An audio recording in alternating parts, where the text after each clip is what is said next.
Now, this whole movie will be done in 10 minutes. Oh, yeah.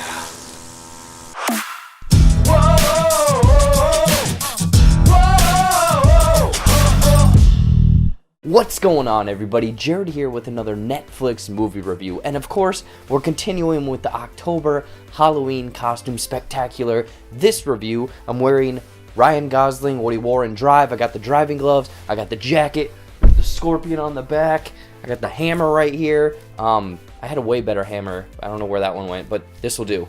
Anyways, though, enough with the costume. Let's get into the movie that I watched, Netflix. I'm doing more of these Netflix movie reviews, and I checked out the newest, Stephen King adaptation, In the Tall Grass. A brother and sister enter a field of tall grass to rescue a boy, but they soon realize something evil lurks in the grass. So does this Stephen King adaptation do the novel justice? Let's find out. But before I get into my thoughts, let me know what you guys thought of In the Tall Grass if you were able to check this one out, and what's one of your favorite Stephen King adaptations to the big screen. Now let's get into some of the good.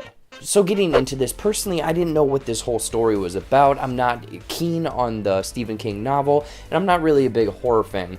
But there were some intriguing aspects that were set up in this movie that I kind of, was on board for. I got behind. I don't want to spoil anything, but there's certain things dealing with time, how all of these characters get together or meet up. And I thought that was executed fairly well. It was, again, intriguing. It was interesting. It brought me into the movie because I was like, oh man, that's really cool. They did it in a very clever way, so cool, tip of the hat to them. Also, since this is a horror film, I gotta say or mention something about some of the imagery in this movie. It's not a straight up like monster horror film, horrifying images, but there were some trippy, darker imagery in this movie that I thought was on brand, and it was well placed in the film. So it's not super scary, it's just kind of creepy to see these certain things. And again, I don't want to spoil anything, but something with a big pit, and then these grass creatures, I guess. But now getting into the negatives in The Tall Grass, the movie was just bland in general. There wasn't much going on in this movie, and I guess from the setting, there's some beautiful daytime shots, and it's beautiful, it's colorful because it's the blue sky, it's the bright sun, it's this green grass.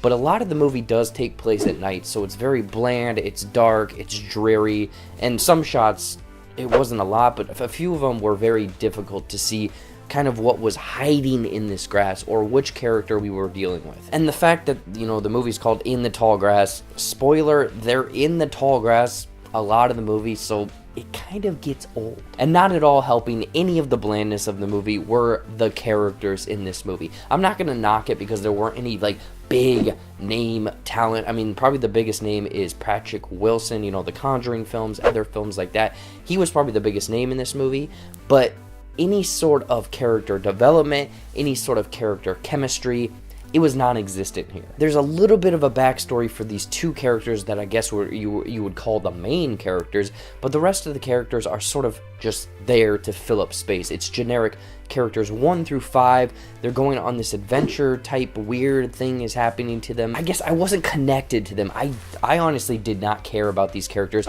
at all, and that was the problem. It didn't establish these things, establish these relationships to really get us on board in case something bad happens to them. I really hate to say it, but the whole movie is sort of a mess, and this brings me to the last point, the overall plot or the crux of the movie. It's very confusing. It's a mess. There's a lot of things going on. Essentially, there's this tall grass, there's demonic spirits in this grass, and there's this giant rock at the middle of it, but things get very messy because I don't know if it clearly states what the main point of this is. To possess people, have this grass take over the world, something else going on here, to relive, die, relive again, I don't know. Again, it's not clearly stated in this movie. It's about, 100-minute long movie. It's just characters running through this tall grass, chasing each other.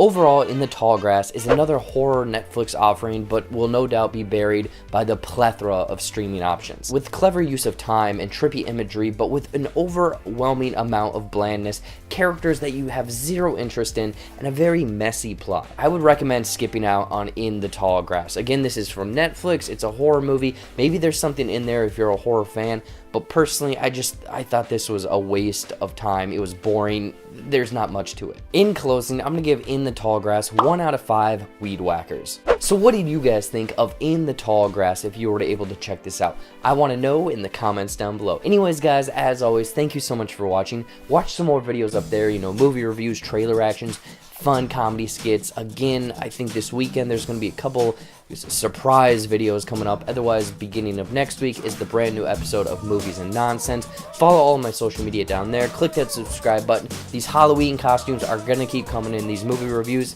And until next time, I'll see you later.